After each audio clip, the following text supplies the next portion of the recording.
Coming up on this week's edition of NCBA's Cattleman to Cattleman.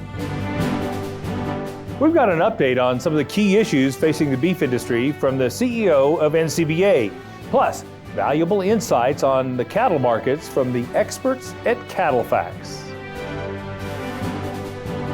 And now, NCBA's Cattleman to Cattleman.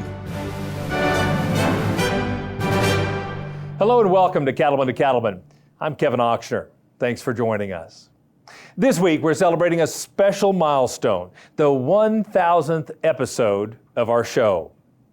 This program was founded back in 2007 by the National Cattlemen's Beef Association with the goal of providing news, information, and education, especially for cattlemen and women.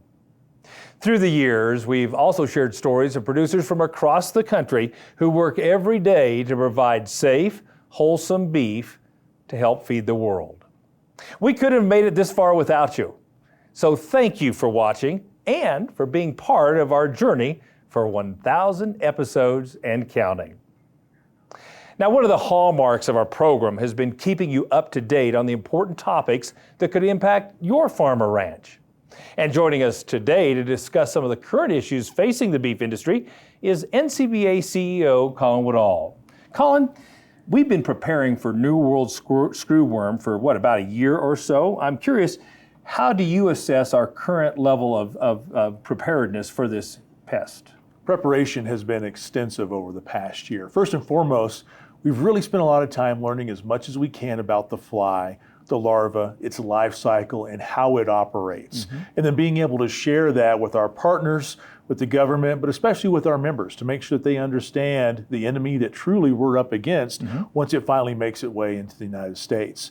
It's also been about pushing our federal government to make the investment to help us defend against the New World screwworm. And we're happy to see that the sterile fly dispersal facility is up and running. And here just recently, news was released that we finally have a contractor to build the sterile fly production facility. So that way we can produce sterile flies here in the United States. And then finally working with RFK Jr. in his role as Secretary of Health and Human Services to make sure that products that can help us control the fly, to kill the larva and to heal up the wounds, ensure that they get a emergency use authorization. And we've been pretty successful in that. So while you're never really ready for the invasion of a flesh-eating parasite, I can say we're really prepared. That's good. And so I've heard it's not probably if, it's when. And so when this pest comes to the United States, how prepared are we and what should we expect in terms of immediate response? As soon as it hits, and more likely it's going to hit in Texas, we're going to see the response by both the Texas Animal Health Commission and USDA to immediately react in confining those cattle, working to build buffer zones around those herds, and making sure that all the products that are available to kill the larva and to heal up the cattle are being deployed. This is going to be coordinated with us, with our friends at the Texas Southwestern Cattle Raisers Association, TCFA, and others. And I think it's going to be a very robust response because we've been preparing and practicing for this for well over a year now, and everybody's ready to do their part. So what should producers be doing today in advance of it coming to the United States? You have to know what to look for. Okay. And that's what we're encouraging everybody who's watching and all of our members to spend some time learning what the fly looks like, what the larva looks like, what those wounds look like, and more importantly, who to call. And so we have a lot of resources available. The best one is to go to bqa.org/screwworm, where you will find everything you need to know about the screwworm and how to contact your local vets, your local state cattlemen's associations, and also your local animal health officials. They'll be the ones that will help us when it comes time to prepare. So let's talk about what's at stake economically for producers and the industry at large. Yeah, this is going to cost all of us a lot of money. When you think about the time it's going to take to spend among your cattle, monitoring them and looking for the New World screwworm and the larva. We know that it's a really quick life cycle. So if you go out on a Tuesday and you don't have a problem, it doesn't mean you won't have a problem on Wednesday. So that means you're going to have to spend a lot more time away from other things you would be doing. That has a cost on you. Also, the materials and the products that we're going to use to fight against the New World screwworm are going to cost us money. And this is all on top of higher fuel prices that we're seeing right now, inputs that we are seeing. You know, we've talked about high cattle markets. We've talked about great demand, but whenever you're spending more money to do the same thing, it takes some of the shine off of that. So I think that's where we'll really see the impact on the bottom line for producers, is when they have to spend that extra time in buying more products to be able to control and ultimately eradicate New World screwworm. Thanks for all NCBA has done to not only make certain we're prepared, but also to educate producers on how to prepare themselves. We appreciate it. Thank you, Kevin. Now, if you'd like to stay up to date on all the key issues and events facing the beef industry, one way is by becoming a member of NCBA. To join, just call 866-233-3872, or you can visit the website ncba.org. Still to come, we'll check in with the experts from CattleFax with insights on what to expect from the markets in the months ahead. Stay with us. We'll be right back.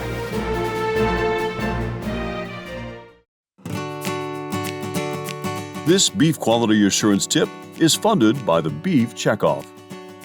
Hi, I'm Dan Buskirk, Beef Extension Specialist with Michigan State University with a beef quality assurance tip. Using the injection triangle in the neck eliminates beef product defects in more valuable cuts of the carcass, such as the top butt and the round. And blemishes in the neck are more easily trimmed or easily removed at harvest.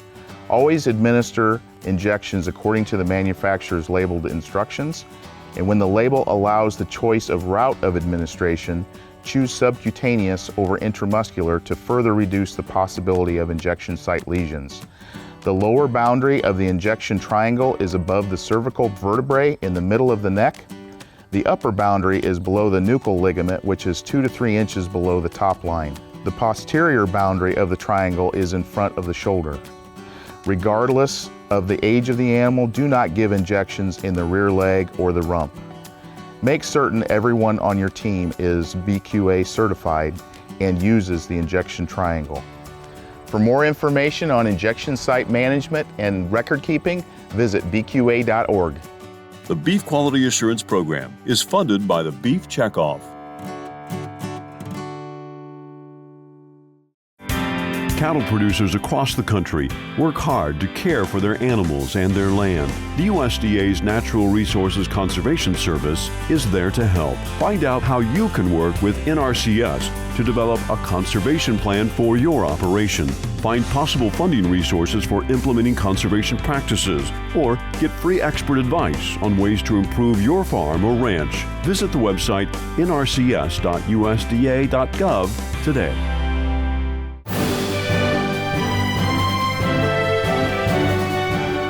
Grilling season is just around the corner, and we're hoping that will add a little more sizzle to the cattle markets. Joining us now is Mike Murphy with CattleFax.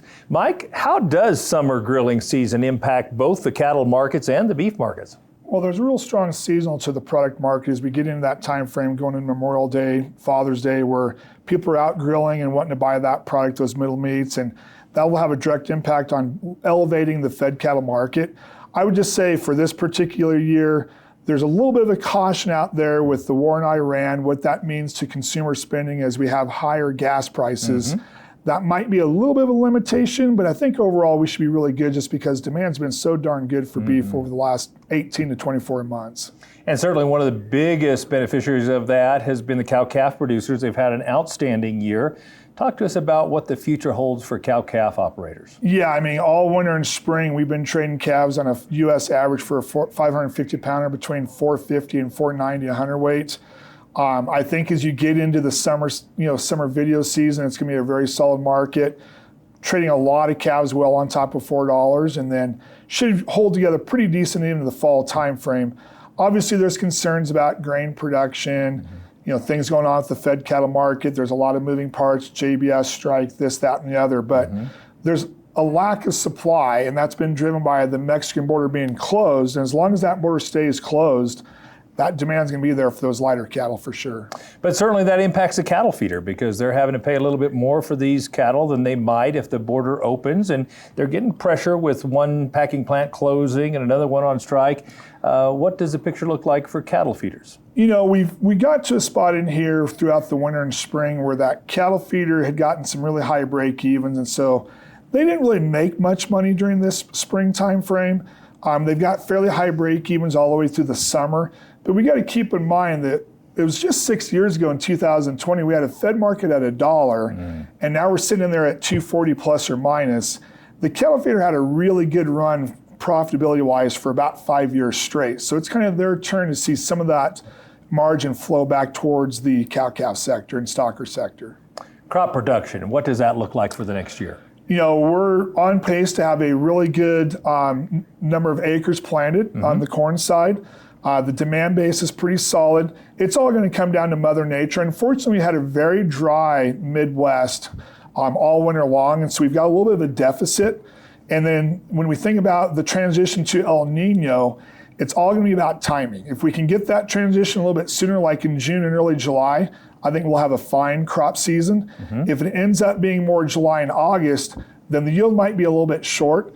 Overall, though, we expect corn prices to be in a general range of $425 to $475 a bushel here in the second half of the year. Not a huge bump, probably. No. But let's talk about hay production, because I know in my area there were piles and piles of hay around, given last year's rain and so forth. And now with things drying up and some of these fire issues, there's some concern about hay supplies. What do you see in terms of hay supplies moving forward? There is. Regional differences is really important. That Central Plains area from kind of I-90 in South Dakota straight down into, say, Texas, that corridor there. As you mentioned, there was a lot of extra hay around from last year, but that is a spot this spring and summer that could be a little bit of a concern. Overall, though, we're not concerned about the hay supply situation, mainly because we got a record low beef cow herd out there, so the usage is not as large. Sure. Well, I appreciate you coming and sharing your thoughts and insights with us. There is a lot of volatility, and that's why we need you all's help at CattleFax. Yep, thank you, Kevin. CattleFax provides producers with the tools they need to make profitable decisions. If you're looking for top-notch beef industry research, information, and analysis, then visit the website CattleFax.com. Up next, we'll tell you some of the ways NCBA is utilizing Checkoff dollars to ensure beef is the protein of choice for consumers this summer. Stay with us.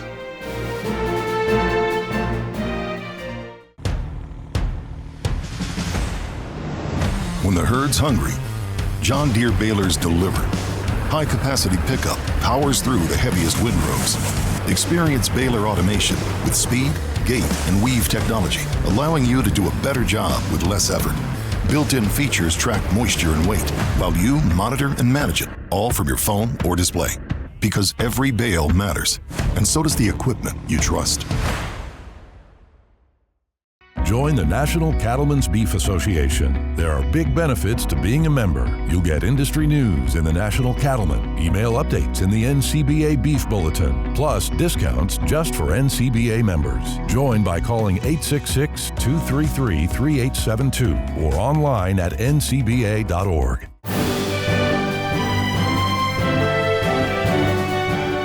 One way the beef industry stimulates demand is through the work of the beef checkoff. The $1 per head checkoff is divided among many great contractors, including NCBA, which manages programs in areas such as research, promotion, and consumer information. Here to talk more about these efforts is Jennifer Nielsen, Senior Vice President of Global Marketing and Research.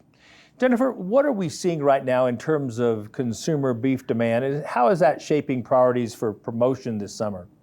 Well, consumer beef demand is as high as it's been in 40 years. And that's because of the good work of the producers and the checkoff. In fact, 71% of all domestic consumers eat beef at least weekly, and that is up 2% from the previous year. That's amazing. And to think that that's happening even in this higher priced environment, that's pretty good results. I will say, though, that we're starting to see the willingness to pay at the retail market is starting to outpace what the price is. And so we are seeing more and more ground beef volume. Okay. And also, our objective in doing promotion work is to make sure that consumers don't trade out of beef. Right. They just continue to be in beef, but it might be a higher value cut, perhaps. I'm glad to hear you mention prices, because I think I read that in February we hit an all-time record of like $9.46 per retail pound of beef. And I'm curious, what are you doing to make certain consumers keep coming back to buy beef at these prices? Because frankly, with these tight cattle supplies, we're probably not going to change price anytime soon. Yeah, that's exactly right, Kevin. What we're very strategically looking at this, and it's certainly something we're not keeping our heads in the sand. In fact, we have a three-pronged approach that we're using in all of our promotion. The first of that is what we call value perception, and that is that consumers find value in different ways as they're shopping for things.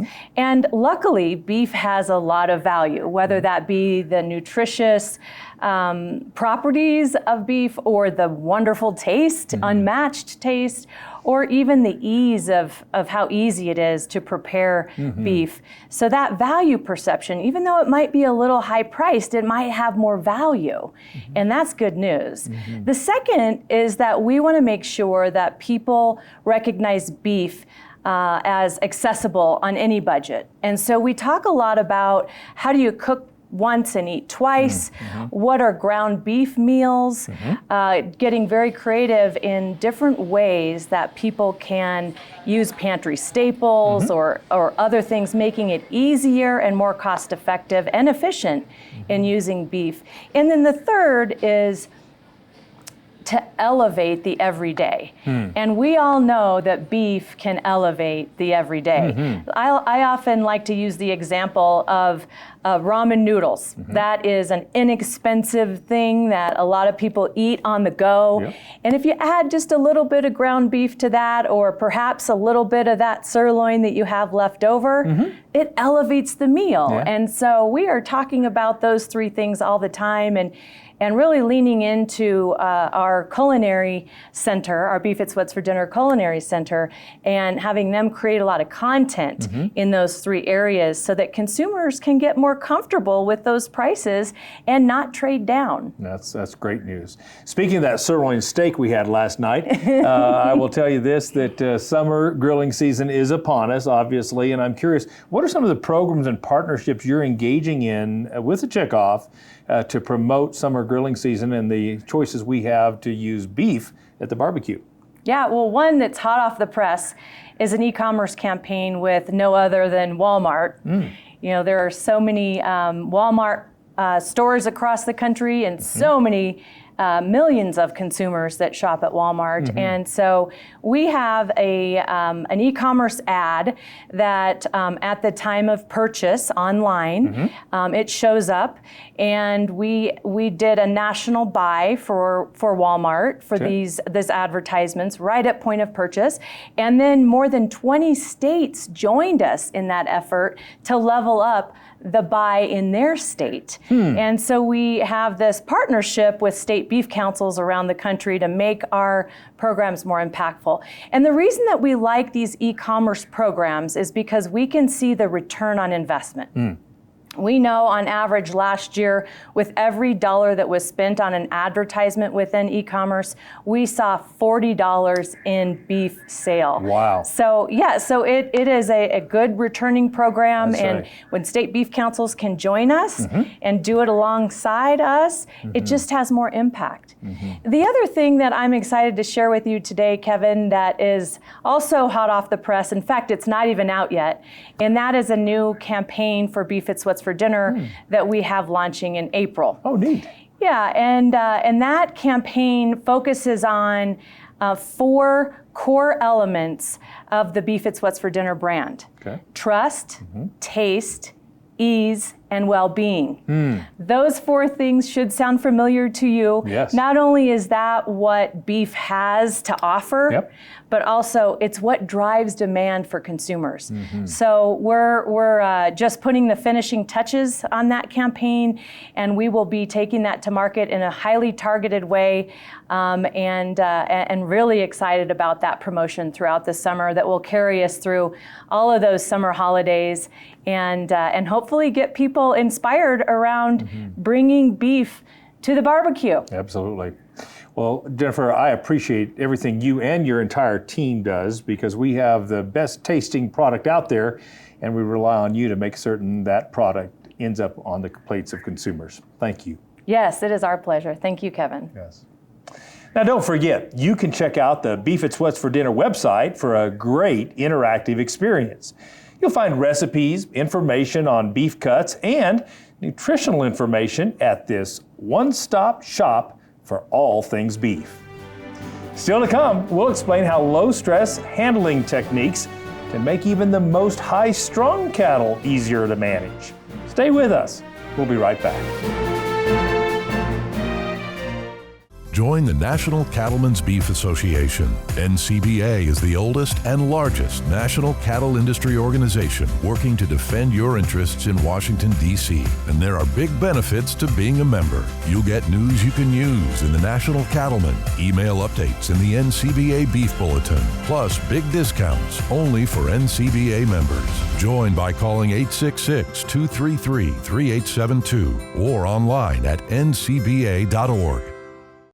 Hello, friends, and welcome to the NCBA's Cattleman's Call podcast. Now, the goal of this podcast is to focus on the people in the beef industry. We all have stories to tell. We all have successes and failures, and it's always great to talk about all the hard work that we put in to our operations in our industry. So we're taking the time to talk about what everyone else is talking about for cattlemen and women to share what's on their minds. And make sure and subscribe to the Cattleman's Call podcast today.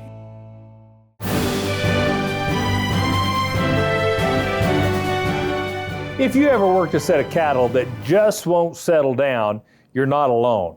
Megan Grebner explains how understanding cattle behavior and applying low-stress handling techniques can make a big difference in the corral. One of the great aspects of CattleCon is the demonstration area. With us is Kurt Pate with Kurt Pate Stockmanship. You're talking about calming wild cattle and that effect. Why is it so important for producers? Well, gentle cattle get fat and they reproduce. And so that's so important to have cattle that are gentle, but also gentle cattle can be very dull and very hard to work.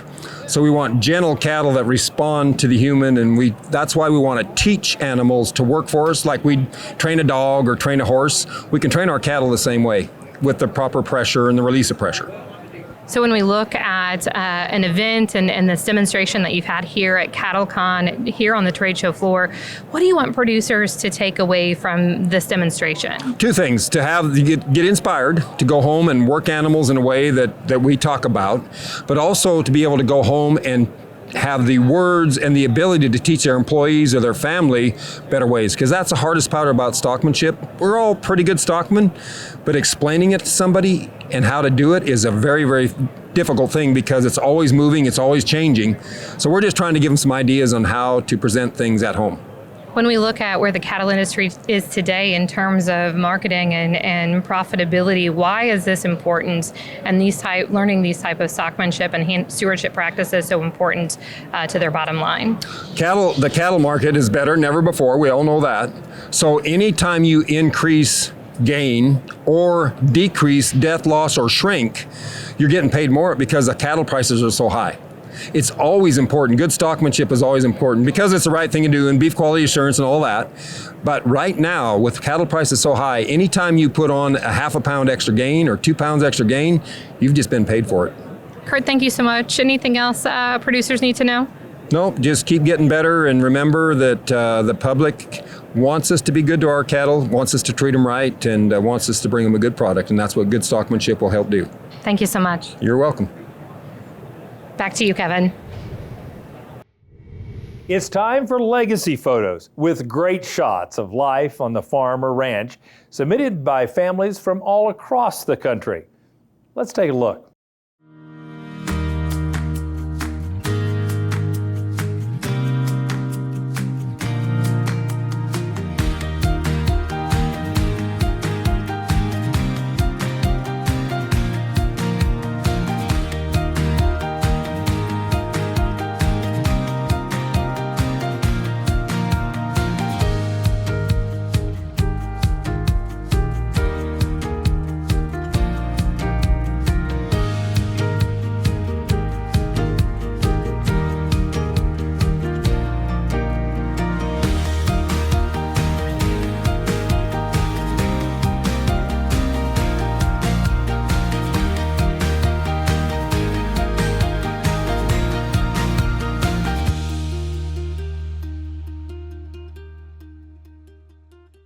We'd like to feature your photos on Cattleman to Cattleman. Just send them to us through the Cattleman to Cattleman Facebook page, and we may use them on a future episode. Many cattle producers in Oklahoma, Kansas, and Nebraska have experienced devastating losses from the recent wildfires. The cattle community is rallying to help those in need with a variety of donations and support. Visit ncba.org to find out more about the current efforts and how you can help. Well, that wraps up this edition of NCBA's Cattleman to Cattleman. Thanks so much for spending time with us. We'll see you again next week, right here on RFD TV.